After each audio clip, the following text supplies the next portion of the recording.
there guys, John Campea here. Thanks for visiting my movie vlog. Now, one of the most interesting things in the world of the movie industry right now, and for the last couple of years, has been the deal between Sony and Marvel and their MCU, where Sony allows Spider-Man to appear in MCU films. It's a great deal that had a lot of people very happy. Sony has benefited from it. Marvel has benefited from it. Now, of course, we do know that the deal expires after the upcoming Spider-Man movie, Spider-Man Far From Home, that comes out just a couple of months after Avengers 4. And a lot of people are speculating what's going to happen. Most likely, a lot of people like myself have assumed they're going to extend this contract. Well, in a recent article in Variety that just came out earlier today, Variety talked a little bit about the future plans that Sony has for their cinematic universe with Venom, upcoming movies with Black Cat, with Kraven the Hunter, with Morbius, things like that.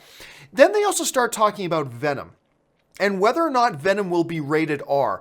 And something little almost skipped everybody's attention, but I think it's worth talking about. Here's the quote from that particular interview. This is further down in the article, but it writes, "It's unlikely that Venom will be the first R-rated Sony Marvel movie. Trailers for the film, which recently underwent reshoots in Los Angeles after shooting in Georgia, emphasized the horror movie elements, showing the title character as he's about to bite a person's head off.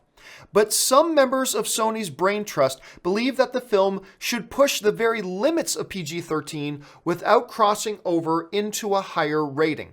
The feeling is that this will give the studio greater leeway for future installments that will feature Spider-Man, something Venom does not do." Wait, what? Wait, back that up. What did that last part say there? The feeling is that this will give the studio greater leeway for future installments that will feature Spider-Man, something that the Venom movie does not do. And I will admit, the first time I read this article, I just kind of breezed past that. And then it was when I was looking at it again, I was like, wait a minute, time out. The Sony execs are saying, we're not sure we want to make Venom rated R because we want to have the leeway of being able to have Spider-Man in future installments. Did Sony just reveal that their plans are to take Spider-Man back out of the MCU following Avengers 4? I mean, not to go over too many times, but just one more time here.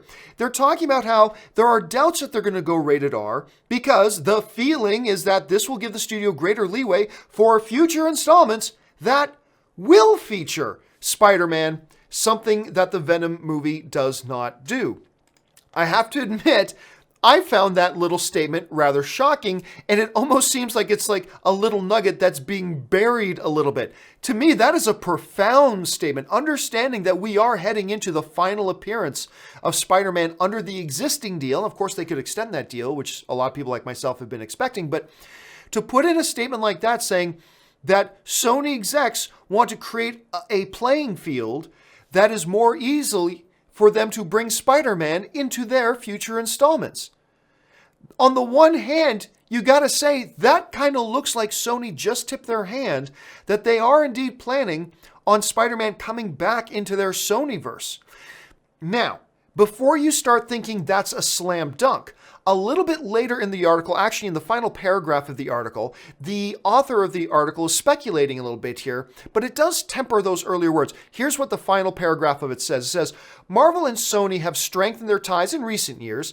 Part of the reason is that the studio joined forces on Spider-Man Homecoming with Marvel coming on board as a producer. In exchange, Sony allowed Spider-Man to appear in Avengers Infinity War and Captain America Winter Soldier.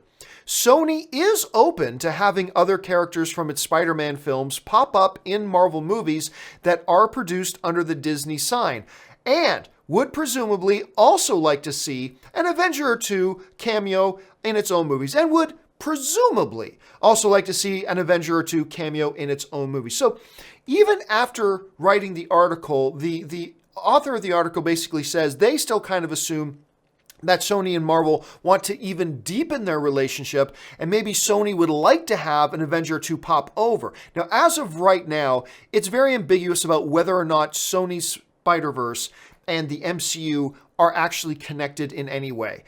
Kevin Feige and Sony's producers before gave some very nebulous, odd, vague answers to that with ever actually being directed, but it sounded more like they're not really connected.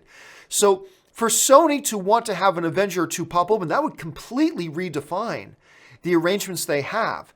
So we are left with these two statements. One, that the author kind of believes that Sony and Marvel will eventually deepen their relationship, maybe even cross more characters over.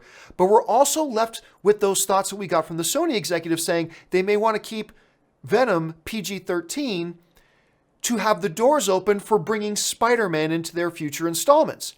Does that mean they're taking Spider-Man back? Does that mean that the MCU is going to share their universe with the Sony Spider-Verse? I mean, who knows? There's a lot of questions in the air, but this thing just got a whole lot more interesting. Now, we're going to get more definitive answers here pretty soon. We're not all that far away from Spider-Man Far From Home. Once that's done, I'm sure we'll get more clear answers. But it certainly sounds like this whole notion of bringing Spider-Man back into Sony might be on the table, but maybe not. What do you guys think? How do you interpret these words in this article? Jump down to the comments section below and let me know your thoughts. Do you think that this article sounds like they may be bringing Spider-Man out of the MCU? Do you think, like me, that both Sony and Marvel are benefiting from this relationship and maybe they should extend it? Let me know your thoughts in the comments section below. That'll do it for me, guys, for this video. Thanks a lot for joining me. My name's John Campea, and until the next video, bye-bye.